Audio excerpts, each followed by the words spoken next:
It's God who brought you in front of the altar. And it's God who chose for you. Pinili ng Diyos si Doreen para kay Aaron. Pinili si Aaron para kay Doreen. Alagaan nyo ang isa't isa. Congratulations! I'm gonna love you all my life. Paano po ba nagkakilala si Aaron at Doreen? No? Dahil po sa isang kakilala na nag-post sa Facebook at dahil mutual friends, no? Nakita ni Aaron ang picture ni Doreen.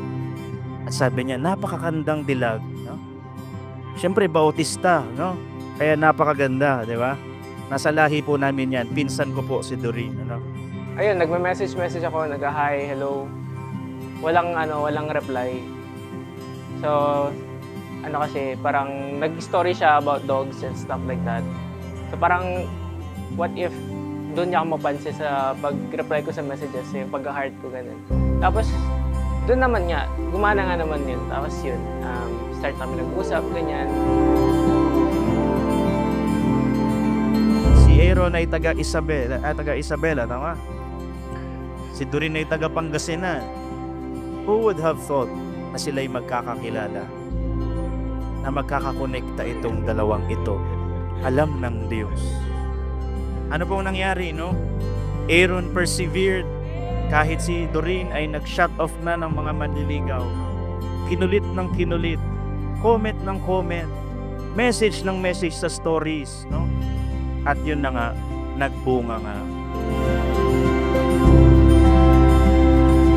Sobrang thankful ko sa journey ko ngayon.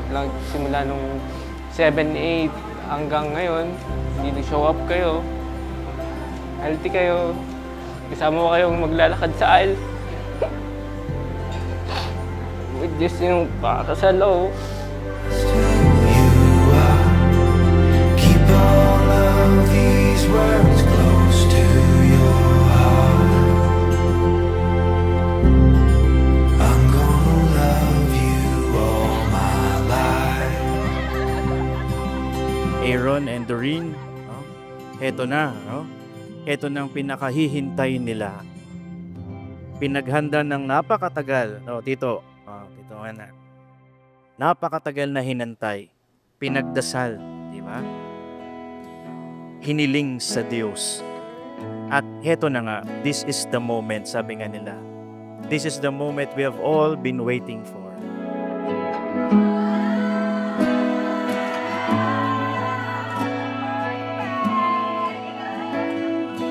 Man-hater na daw si Doreen after that relationship.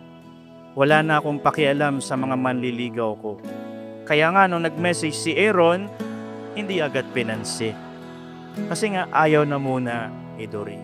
Anxious ako, like hindi ako nagtitiwala sa mga lalaki talaga. Lalo LTR, syempre di ka basta-basta magtitiwala talaga. Around the corner is another day. Magbabago ng itsura, magbabago ng ugali, magbabago ng mga gusto sa buhay. Pero Doreen, tatanungin kita, pipiliin mo pa rin ba si Aaron? Ayun, di ba? Ganoon ang bautista sumagot, mabilis.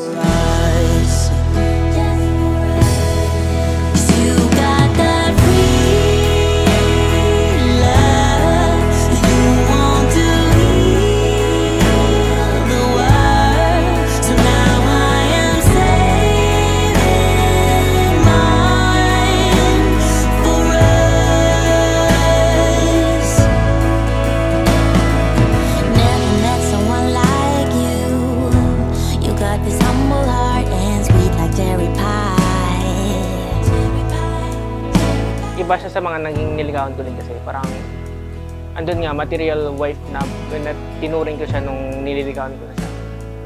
Kasi yung iba parang, iba yung feeling ng girlfriend lang ba sa ito yung gusto ko na makasama habang buhay. Mahal, thankful ako kasi binigay mo sa akin yung opportunity na maikasal sa church. And thank you for everything sa pagpapasensya mo sa akin and sana i-continue mo yung ganyang ugali mo. Sana hindi ka magbago and I'm looking forward for our future na kasama kita. Yun lang. That free love, you want to heal the world. So now I am saving mine for us. Yeah, you got that free love, you want to heal the world.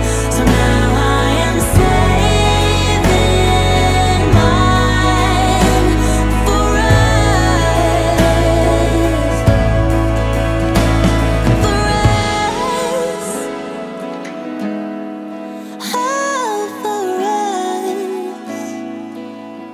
Aaron and Doreen, magbago man ang mundo, hindi magbabago ang Diyos. Ang Diyos na pumili sa inyong dalawa, ang Diyos na nag-isa sa inyong dalawa, hindi magbabago. Kaya kahit nasa abroad kayo at may divorce sa abroad, hindi kayo pwedeng maghiwalay. Kasi ang buhay mag-asawa ay panghabang buhay.